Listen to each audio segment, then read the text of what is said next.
peuple de Dieu. Je viens aujourd'hui vous parler du salut. Le salut qui est une particularité de la raison d'être de l'être humain sur terre.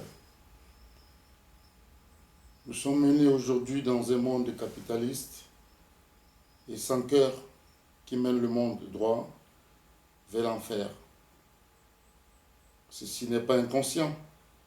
Le problème est le peuple qui, lui, reste naïf.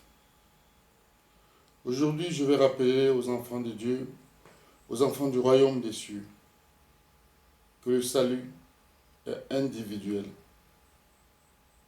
Le Christ, le frère Yoshua Mashiach, a dit « Chacun portera sa croix. Chacun portera sa croix. » Il n'y a même pas un seul qui sauvera l'autre. Ni le père, le fils ou la fille, ni la mère, le fils ou la fille. Nul ne sauvera l'autre. Chacun portera sa croix. Toi, enfant du royaume, si tu veux retourner au jardin, ce paradis qui est l'univers avec toutes les merveilles du Créateur, si tu veux y retourner dans cette liberté de jouir des merveilles du Créateur, alors tu dois faire un choix. Nous devons vivre comme si nous n'étions plus dans ce monde. Quand nous lisons le mot monde en l'envers, cela donne démon. C'est le code de celui qui dirige ce monde. L'Éternel règne dans les cieux. La part de lui en nous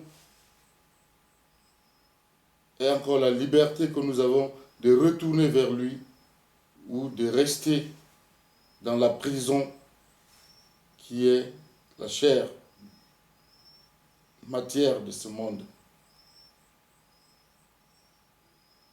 En nous, il y a deux mondes.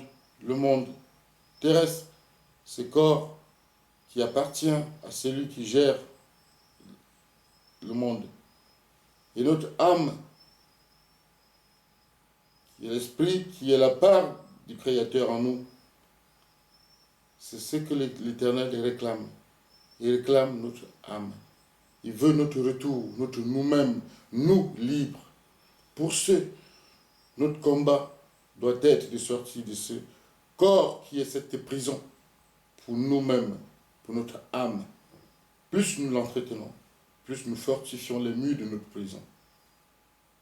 Le salut consiste à avoir la victoire sur la mort, la victoire sur ce monde, la victoire pour la vie éternelle, le retour à la liberté. Mais ceci est un choix individuel qui est accompagné par des actes et la foi.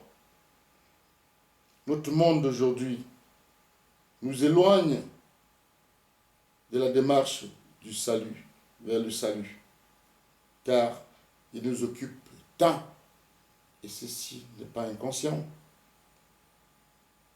Ceci pour éloigner les enfants du royaume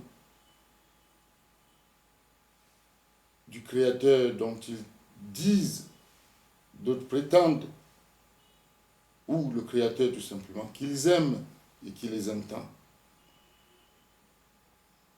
En 24 heures, si tu es du royaume des cieux, il n'y a pas de 50-50. Tu dois passer plus de temps de 24 heures avec l'Éternel pour qu'il te reconnaisse, pour que tu sois familier, pour que ta voix soit reconnue et que donc tes doléances soient accueillies. Si un parent qui a ses enfants, ayant vécu ensemble, à chaque appel de chacun d'eux, il reconnaît celui qui appelle parce qu'ils ont vécu ensemble, ils vivent ensemble. Et vous vivez dans le monde, vous réussissez dans le monde, vous ne pouvez pas réussir dans les cieux, car pour réussir dans les cieux, il faut plus encore de temps que ce que vous avez mis pour pouvoir vous enrichir dans le monde. L'Éternel vivra bien heureux avec 5 justes. 5. Ou même 2 qui lui sont fidèles. Pour en refaire le monde. Quitte à chacun de choisir de quelle mort mourir. Frères et sœurs du royaume des cieux, votre terre, votre monde, votre paradis n'est pas ici. Vous subirez toutes les injustices, toutes les discriminations, toutes les œuvres contre le bien-être de l'humain. Il est ainsi. Vous avez un ennemi qui est très rusé et très violent. Il fera tout pour vous séduire. Alors, chers frères et sœurs, résistez, résistez, résistez. Vous aurez faim, vous aurez soif, et ils vous priveront de ce que la nature vous offre pour que vous cédez. Mais résistez.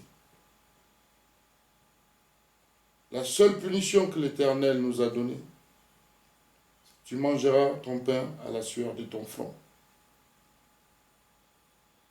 Ceci ne veut pas dire qu'on passera toute notre vie à chercher notre pain quotidien.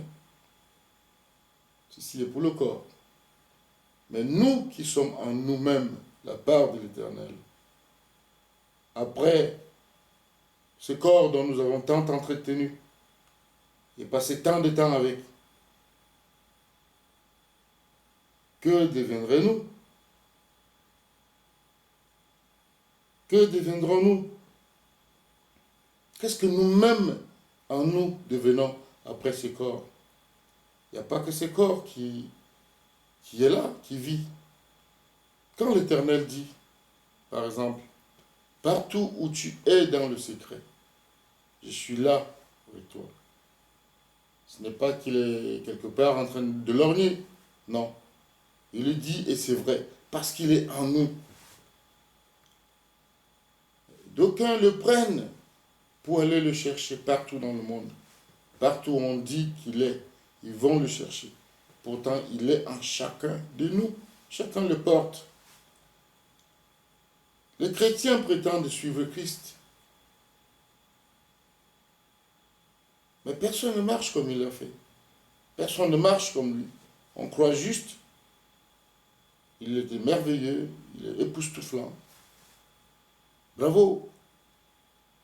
Mais non, il a dit à chacun sa croix. Il est le chemin, il a montré le chemin, il a vaincu la mort. Il est vainqueur. À chacun son tour pour la victoire. Il n'a fait pour personne. Il a donné sa mort pour dire la vérité. Parce que le monde n'aime pas la justice. Le monde n'aime pas la vérité.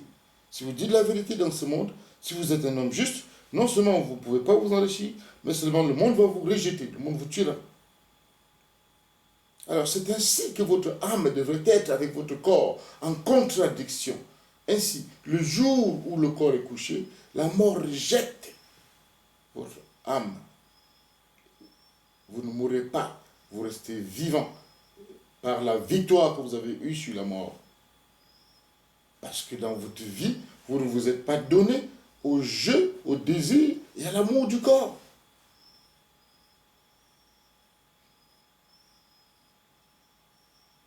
Évitez la troisième mort qui est la mort éternelle, car nous avons 3 morts.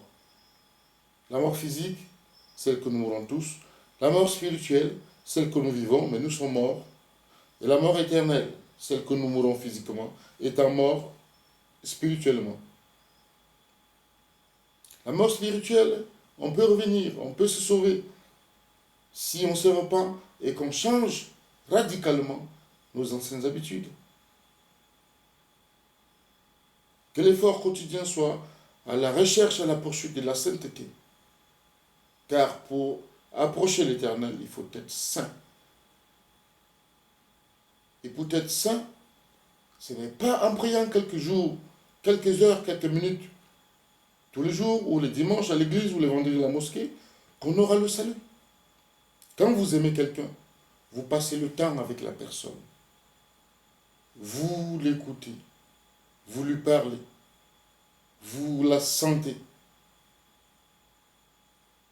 Mais comment aimez-vous l'Éternel? Comment aimez-vous Tchapo?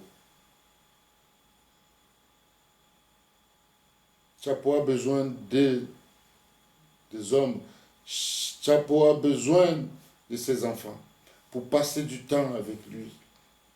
Quand vous passez du temps dans le monde avec tous ses plaisirs, peuple de Dieu, le jour est fait pour les enfants de l'Éternel. La nuit est faite pour les esprits. Le jour pour des êtres humains et la nuit pour les esprits. Si vous êtes du royaume des cieux, évitez la nuit. Vivez le jour avec cette lumière qui vous a été donnée. Et la nuit, soyez à l'abri. Chers frères et sœurs, je vous reparlerai la prochaine fois que celui qui a des oreilles pour entendre, entende. Que celui qui a des yeux pour voir, voit. Et que celui qui a un cœur pour comprendre, comprenne. Soyez bénis, plongez dans la grâce du Très-Haut. Je prie l'Éternel, Tchapossi, par tous ceux qui ont trouvé faveur à ses yeux, pour tous ceux par tous ceux qui ont eu sa grâce, par tous ceux qui ont eu sa miséricorde, par eux, nous supplions Tchapossi de nous accompagner dans ce combat rude, qui n'est pas un combat physique, mais un combat spirituel. Soyez bénis, chers frères et sœurs. Que l'Éternel vous garde.